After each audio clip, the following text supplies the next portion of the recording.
Il est important de comprendre que tous les Arabes ne sont pas musulmans et que tous les musulmans ne sont pas arabes. Si la majorité des Arabes sont musulmans, il existe de nombreux Arabes non musulmans. De plus, il y a beaucoup plus de musulmans non arabes dans les régions comme l'Indonésie, la Malaisie que d'Arabes musulmans. Il est également important de se rappeler que tous les Arabes ne détestent pas les Juifs, que tous les musulmans ne détestent pas les Juifs et que tous les Juifs ne détestent pas les Arabes et les musulmans. Nous devons veiller à ne pas stéréotyper les gens. Cependant, d'une manière générale, les Arabes et les musulmans ont une aversion et une méfiance à l'égard des Juifs, et vice-versa. Si l'on peut expliquer explicitement cette animosité dans la Bible, elle remonte à Abraham. Les Juifs sont les descendants d'Isaac, le fils d'Abraham. Les Arabes sont les descendants d'Ishmaël, le fils d'Abraham. Ishmaël était le fils d'une esclave, et Isaac était le fils promis qui hériterait des bénédictions d'Abraham.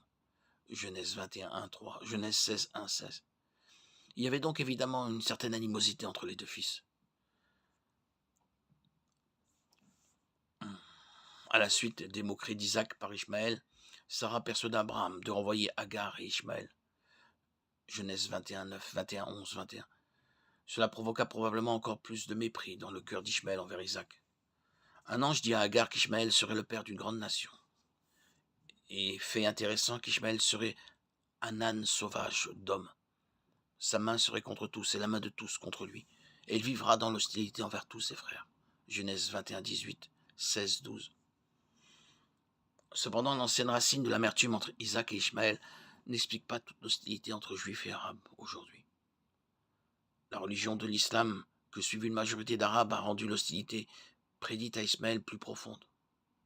Le Coran contient des instructions quelque peu contradictoires pour les musulmans concernant les juifs.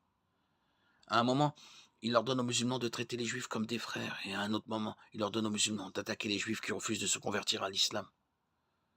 Le Coran introduit également un conflit quant à savoir quel fils d'Abraham était vraiment le fils de la promesse.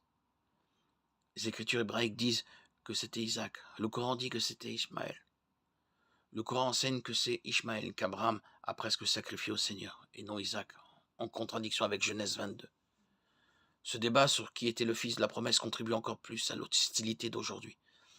Israël existe sur un petit morceau de terre entouré de nations arabes beaucoup plus grandes comme la Jordanie, la Syrie, l'Arabie saoudite, l'Irak et l'Égypte.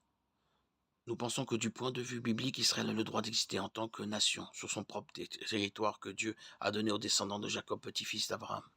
Genèse 12, 7. Bien qu'il n'existe pas de solution facile au conflit du Moyen-Orient, le psaume 122, 6 déclare « Priez pour la paix de Jérusalem, que ceux qui vous aiment soient en sécurité. »